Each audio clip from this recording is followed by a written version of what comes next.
So what happens when you don't know that you know what your knowing is showing you? Convoluted, don't you think? The bottom line is we all have an inner knowing, and this inner knowing helps us to move forward. As a personal leadership coach, as a psychic healer, one of the things I really enjoy doing is help people to see what's so obvious that they're missing it in their life. Because many times we take things for granted. We are so close to something. You know that phrase, I can't see the wood for the trees? That is what I'm talking about here. Many times in our life, things are so obvious, we miss them. I am learning to say, what's so obvious that I'm missing you? What's so obvious that somehow I'm overlooking you? Because then, it pops up like this, and then I'm able to go, oh my goodness, imagine missing that. It was so obvious. Meanwhile, inside of me, my deep inner knowing was saying, Janine, it's as plain as the nose on your face. Now remember, you can't see your face unless you look in a mirror or a Zoom or something that's reflective. So then people will reflect back to us what should be obvious to us for our growth, for our expansion, and our way of being. And when we get into gratitude for situations, I'm so grateful this happened because it's allowing me to see, to grow, and to move forward. Wow, it really shifts everything. It shifts our energy.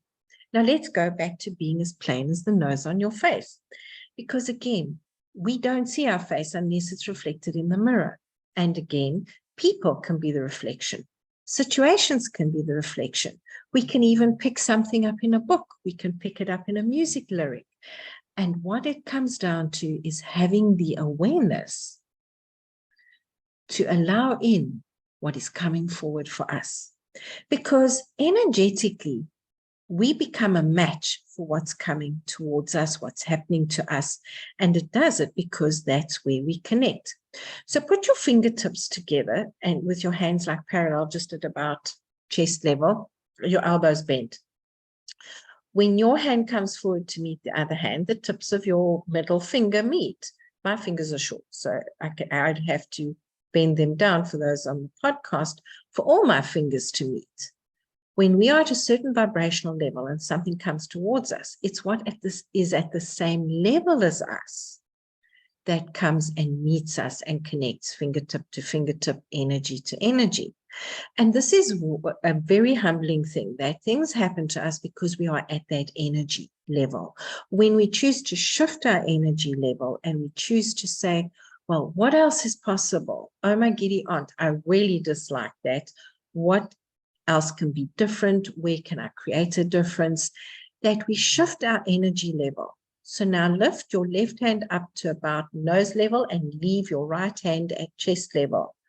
What happens then is that particular low vibrational situation passes underneath us. So move your right hand underneath your left hand. They can't meet, they go past each other. And this is what happens when we shift our energy, when we shift our thinking, and we get to choose to shift it. If you are battling with shifting it, go and put on some music, go and enjoy it, go and get into the vibe of it.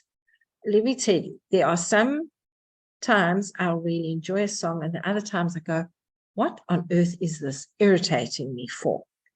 My harmony is out of balance with either the energy of the singer or the song. I'm unable to come into harmony with it because my vibrational level is at a different point.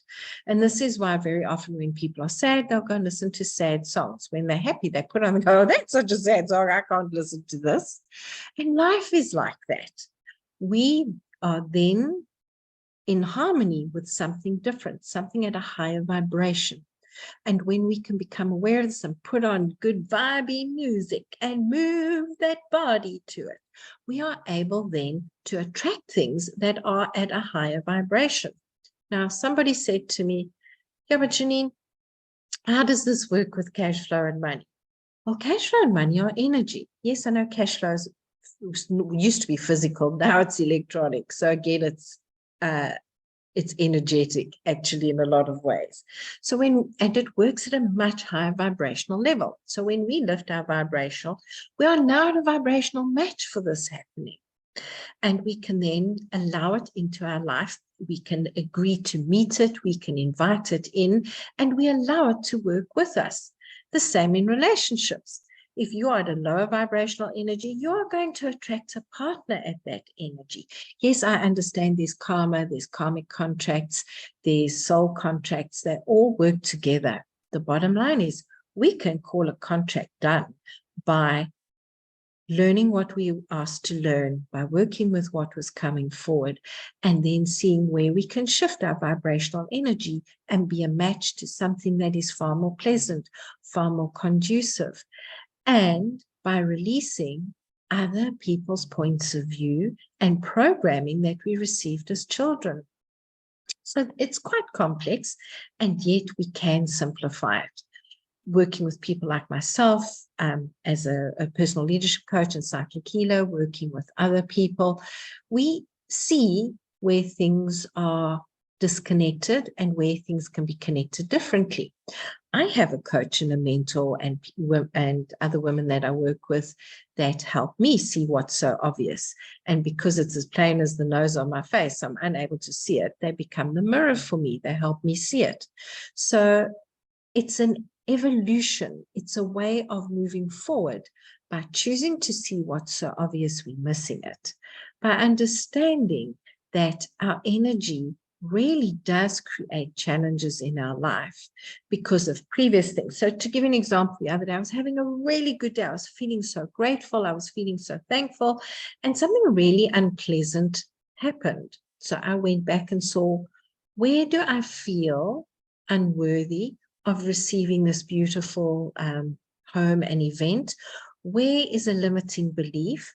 And where was I being a mirror for the person on the other side? Where did I karmically agree to be a mirror for them? Where did I agree to be a stumbling block for them?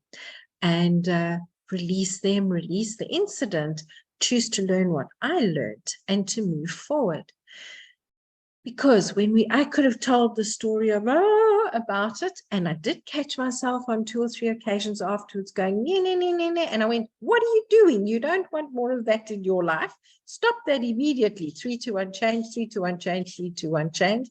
And I shifted my energy from the victim into the learner, into the expansive, into more divine, harmonious energy, saying, you know what?